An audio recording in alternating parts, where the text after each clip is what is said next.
Hello everyone, welcome back to our channel Reading Friday. Myself Manish Suryani and I'm a chartered accountant and a CFA by profession. फटाफट से शुरू कर लेते हैं। Charting की जो सीरीज चल रही है जिसमें अपन शुरू से समझ रहे हैं एग्जैक्टली फंडामेंटल क्या होता है, टेक्निकल क्या होता है, ये चीजों को समझने की कोशिश कर रहे हैं। अगर आप पुरानी वीडियो देखेंगे तो पुरानी वीडियो में मैंने आपको डिटेल में बता दिया था एग्जैक्टली ये डेट टू इक्विटी रेशियो क्यों इंपॉर्टेंट होता है, रिटर्न ऑन नेटवर्थ कैसे लगाते हैं, एआई का यूज करते हुए आप किस तरीके से इतना बड़ा फॉर्मूला यहाँ पर लगा सकते हैं चार्टिंग में। और सबसे एंड में मैंने आपको ये बताया था कि ऑपरेटिंग कैश फ्लो क्यों इंपॉर्टेंट होता है। जी हाँ, अगर आपको ये नहीं पता ऑपरेटिंग कैश फ्लो क्या होता है और क्यों इंपॉर्टेंट होता है, देन जो पुरानी वीडियो वो मस्ट वॉच वीडियो है। Please make sure to watch that video. वो मैंने एक अलग से सेपरेट पोर्शन बना दिया था जिसका लिंक मैं आई बटन में लगा दूंगा। वीडियो के एंड में मैंने आपको ये बोला था कि अगली वीडियो में मैं आपको एसएमए सिखाऊंगा और ईएमए सिखाऊंगा। ठीक है सर, अगर अपन एसएमए और ईएमए की तरफ बढ़ रहे हैं तो क्या इसका मतलब फंडामेंटल खत्म हो गया? जी नहीं, फंडामेंटल यहाँ से अभी शुरू हुआ है। फंडामेंटल में मान के चलिए आपकी यहाँ से 5 से 10 क्लासें और लगेंगी जिसमें हम डिटेल में समझेंगे बैलेंस शीट क्या होता है, पीएनएल क्या होता है, कैश फ्लो क्या होता है, रेशो क्या होता है, टर्नओवर का जो रेशो होता है, टर्नओवर क्यों इंपॉर्टेंट होता है। हर एक आइटम को अपन डिटेल में समझने वाले हैं, लेकिन एट द सेम टाइम अपन साथ में टेक्निकल भी लेके चलेंगे। ऐसा क्यों कर रहे हैं? देखिए उसके पीछे का लॉजिक होता है। फंडामेंटल आपको क्या बताता है, कौन से शेयर बढ़िया है, कौन से शेयर में आपको पैसा लगाना चाहिए। ठीक है, ये आपको बताता है कौन सा शेयर। ठीक है, ये आपको चूज करने में मदद करेगा। जैसे यहाँ पर अगर मैं इसको रन स्कैन करता हूं तो ये जो क्राइटेरिया 4 स्टॉक में फुलफिल हो रहे थे, Varun beverages, Canara bank limited, ठीक है, एचडीएफसी बैंक लिमिटेड और आईसीआईसीआई बैंक लिमिटेड, इन चारों में ये क्राइटेरिया फिट हो रहा था। तो इसने बता दिया कि कौन सा शेयर। अब ध्यान से सुनिए, कब लेनी है। ठीक है, अब आता है अगला पॉइंट, कब लेनी है। कौन सा आपको पता चल गया, कब लेनी है ये कौन बताएगा? ये आपको बताएगा टेक्निकल। ठीक है, ये कौन आपको बताएगा? टेक्निकल। तो आज की इस क्लास में अपन समझने वाले हैं सबसे बेसिक जो टेक्निकल होता है और सबसे इंपॉर्टेंट होता है। जी हाँ, एसएमए और ईएमए काफी काफी ज्यादा इंपॉर्टेंट है। अगर आपने केवल इन्हीं पर ग्रिप बना ली, एसएमए ईएमए पर ग्रिप बना ली, तो भी आप बहुत बढ़िया टेक्निकल एनालिसिस कर सकते हैं।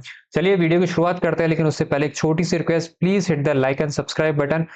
We are very much close to our target, so please hit the subscribe button. और अगर आप चाहें तो अपने दोस्तों के साथ इसको शेयर भी कर सकते हैं।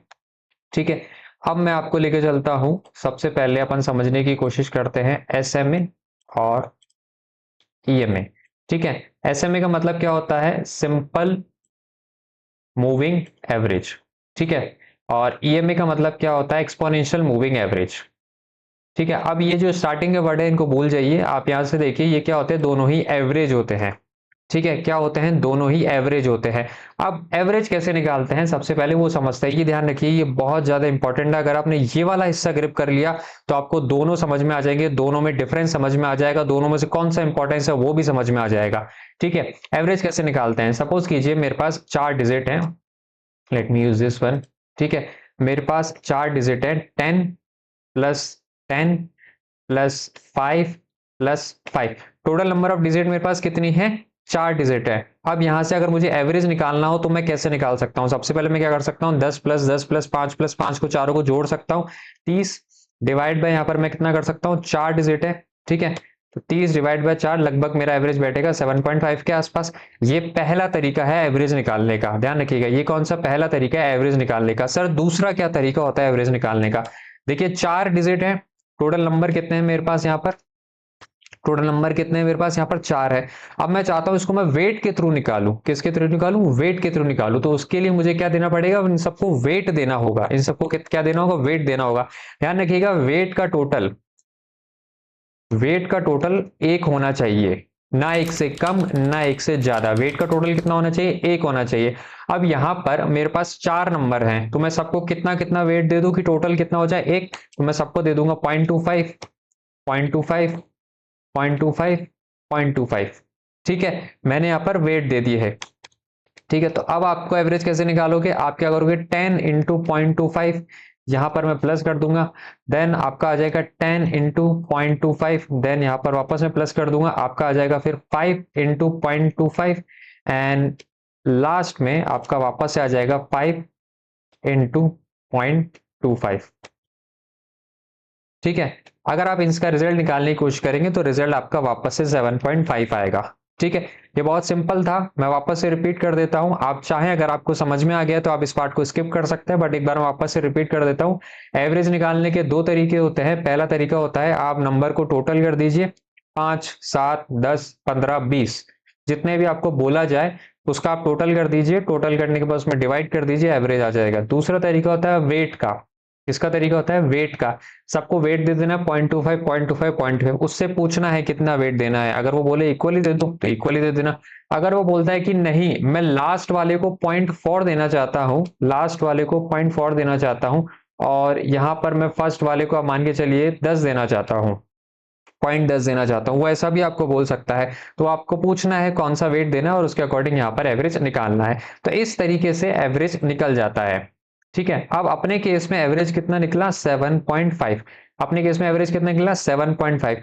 अब आपको लास्ट वाला डिजिट चेक करना है। क्या चेक करना है? लास्ट वाला डिजिट।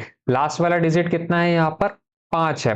अब आप देखिए क्या वो एवरेज से कम है या एवरेज से ज्यादा है। अपने केस में अपन को क्या देखने को मिल रहा है? वो यहाँ पर एवरेज से कम है, एवरेज से कम है। तो अपन यहाँ बोल सकते हैं कि जो पर्टिकुलर जो प्राइस चल रही है, ठीक है, ये 10 रुपए, 10 रुपए, 10 रुपए, 5 रुपए, 5 रुपए, पर्टिकुलर डे एंड पर या पर्टिकुलर आवर एंड पर या पर्टिकुलर मिनट एंड पर ये जो प्राइस चल रही थी, किसकी प्राइस चल रही थी? कोई स्टॉक की प्राइस चल रही थी, इस टाइम अपने एवरेज से नीचे चल रही है। ठीक है, इस टाइम अपने एवरेज से नीचे चल रही है, यानी कि स्टॉक अच्छा काम नहीं कर रहा है, स्टॉक अंडर परफॉर्म कर रहा है। ठीक है, एक तरीका ये होता है समझने का। अभी अपन यही समझेंगे, जब अपन प्रैक्टिकल करेंगे तो उसको दूसरे तरीके से समझने की कोशिश करेंगे, क्रॉसओवर क्यों इंपॉर्टेंट माना जाता है, बट अभी के लिए यही समझेंगे। ठीक है,